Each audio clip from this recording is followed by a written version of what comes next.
Hello again, and welcome back, everybody, to another edition of the Rural Report. I am your Rural 2IC, and today I want to go over a little bit of something that I caught wind of and took part of because of basic curiosity. Now, I spoke about this on our last uh, the workshop Wednesday that we did.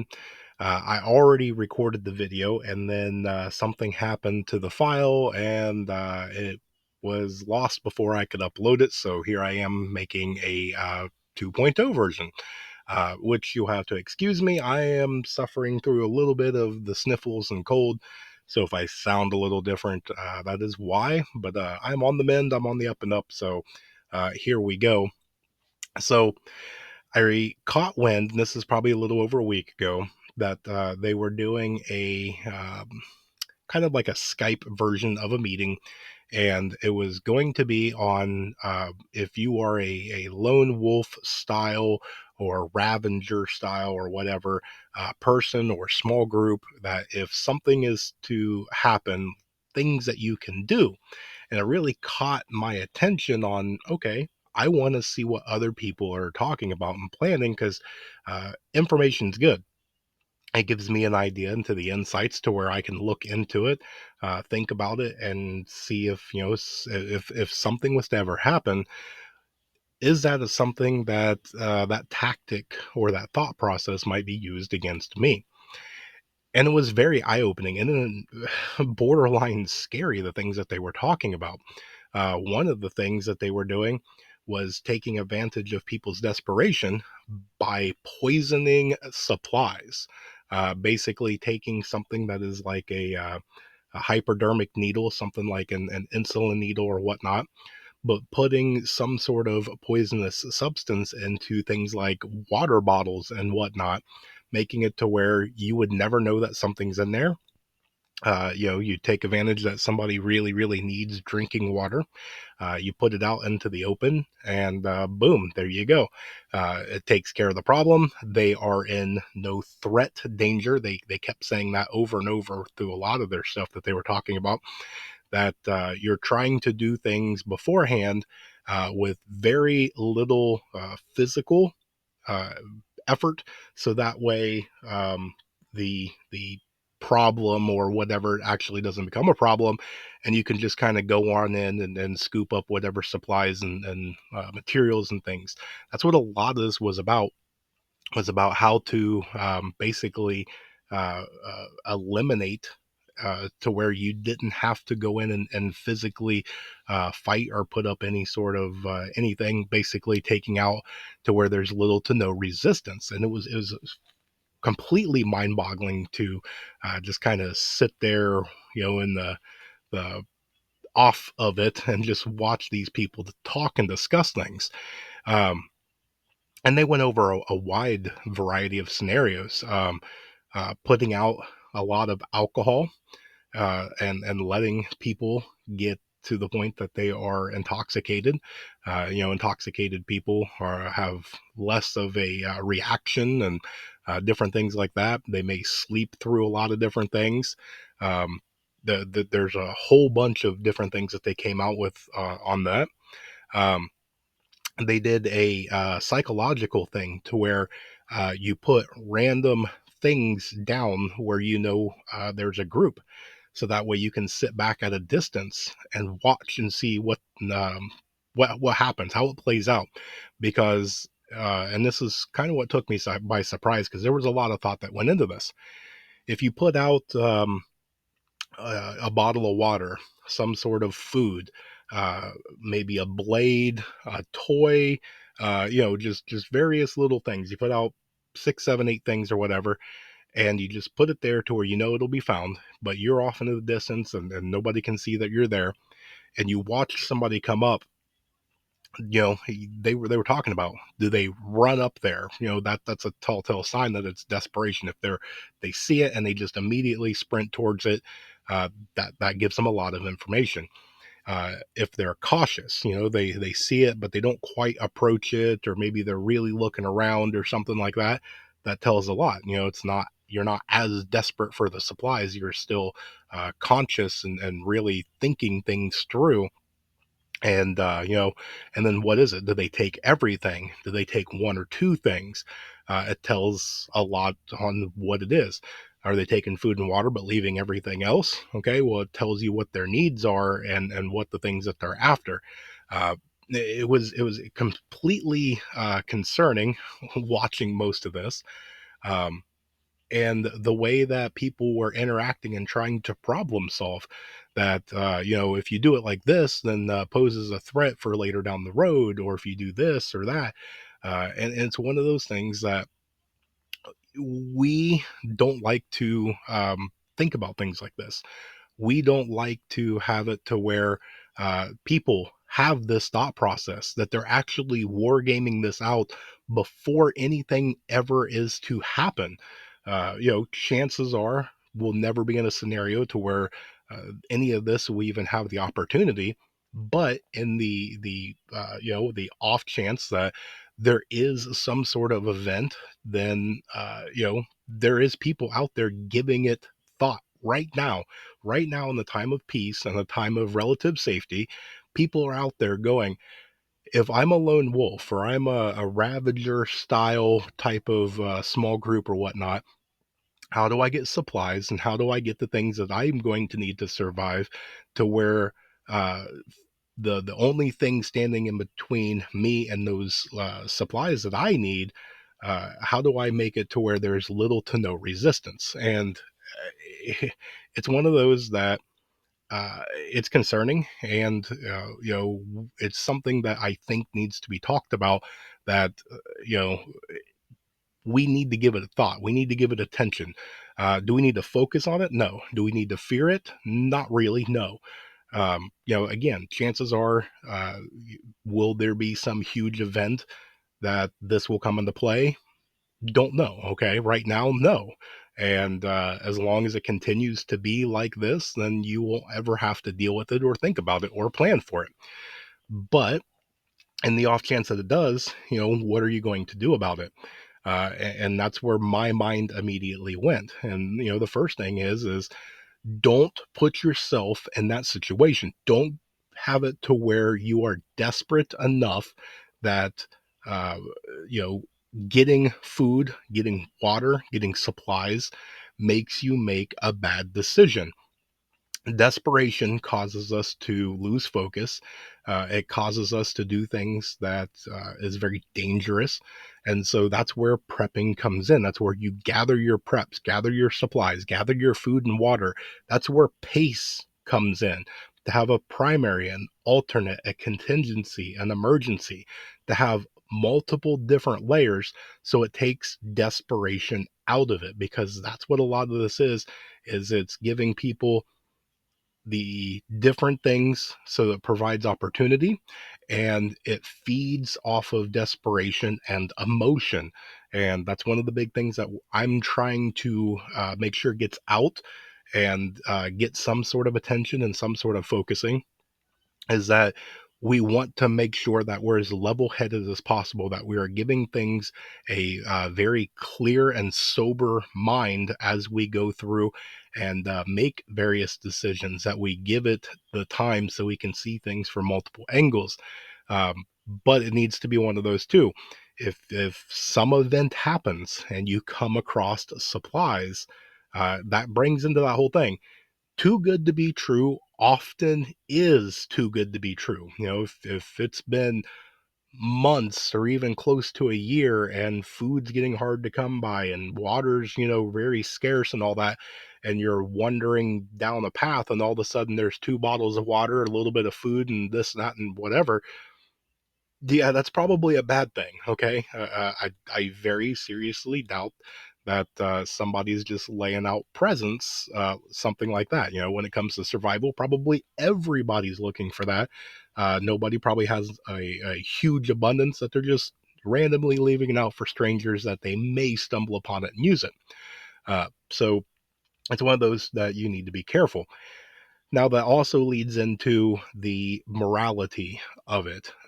They were talking about playing on people's emotions, using fear tactics, using sleep deprivation, different things like that. And it's one of those things for me, uh, to have it to where you survive. You have just enough to keep you alive until tomorrow, and then till the next day and the next day. That absolute base thing, that's okay for a short period of time, but it's not enough to sustain for a long time, in my opinion. Now, let me expand on that. You need a reason to live, okay? And that's where humanity comes in. That's where doing the right thing, having something to where you're creating memories, creating joy, laughing, smiling. That right there is what is going to be the things that not only get you through the bad times, but the things that really encourage the survival. You want to not only survive, but you want to thrive as best as you possibly can.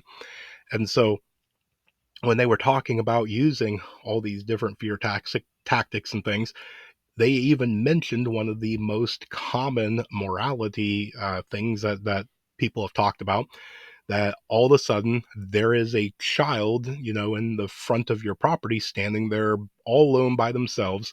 And it's the morality question of, do you go help that child that uh, it could be an ambush. You could go out there giving up all sorts of bad things, to where somebody rushes in, grabs all your stuff, and whatever.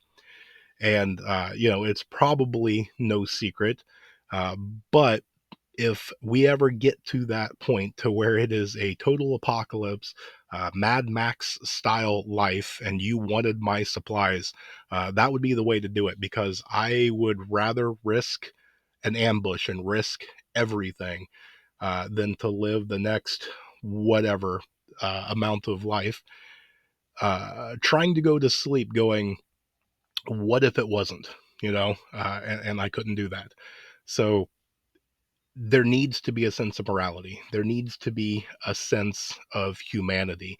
Uh, it's one of those ones that you've got to make sure that you're taking care of yourself, but you've also got to do what you can to help others, because for most of you, there are people that depend on you, even right now, whether it's financially, whether it's spiritually, whether it's emotionally. People depend on you for something, even if it's just your friendship or relationship that you have with them. Uh, they have some level of dependence. And when you start taking away the system, some sort of event happens and the system starts breaking down, that dependence probably uh, goes tenfold. They're going to depend on you even further. Kind of like the way a child depends on the parents for survival. People are going to come and look at you, whether that is for your guidance, for your wisdom, for your skills and talents, for different things that you can offer, whether it's to be able to feed them, clothe them, provide some level of security, whatever it is. They're still going to have a dependence on you. Now, it's not to say that you're not going to have some level of dependence on other people, because I believe in a mutual assistance. One person can't do everything, and so it needs to be mutually beneficial for everybody that's involved, and it doesn't matter on the age. A small child can still have a role to play, as well as somebody that's elderly or somebody that's in a wheelchair or whatever. You can still have a vital role to play for your group, and different things that can you or that person can offer. So it's one of those ones, we've done some videos on it, but everybody should have a role to play. Now, to kind of circle back and finish this up, there is that level of people. There's groups of people out there that think nothing can absolutely happen. The system is good. Yeah, it might be shaky at times, or might be broken here or there, but the system can't fail, and they're just going to continue to live their lives the way that they do now, which is day to day. Okay, and you're never going to change their opinion on that. Then you have the people that think something might happen, but it'll be very, very short lived. It'll be just a day, maybe a weekend.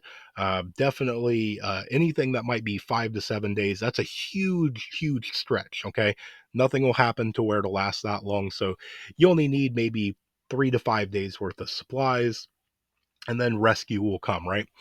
And that's their prerogative, right? Who's to say whether they're right or wrong? They can live a full life living with that in mind, and it serves them well.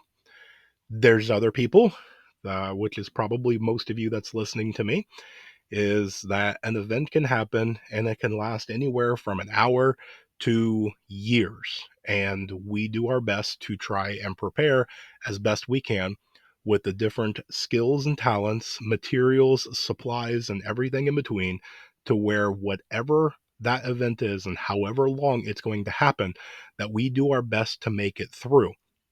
And the human mind, the way that it works is you have to see a light at the end of the tunnel. Okay. If there's no reason that you're going to make it through it, morale goes, a sense of worth kind of goes, and what are you even doing? And so to struggle every single day to where you're getting just enough, that last and final ounce of water or that last calorie of food, just enough to keep you barely going.